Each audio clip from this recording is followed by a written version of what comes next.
this video, I'm going to be showing you how to add Google Fonts to your Showit website. So this is a free template that you can get right now if you like. Feel free to click on the description link below or head over to my website. So let's go over to the left side and we're going to see this part where it says design settings. Now if this part doesn't show up the left side, go to site.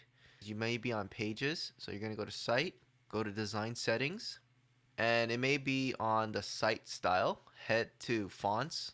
After that, you're going to see Google Fonts. So to upload Google Fonts, you're going to try to look for the font name and you're just going to add one. So let's just look for one right here. So I found a font called Barlow. So let's click on that. Now after that, you're going to click on the style that you want. Normally you want to get the normal, the light, and bold. So we're going to get all three. So I'm going to get the normal. Add Google font.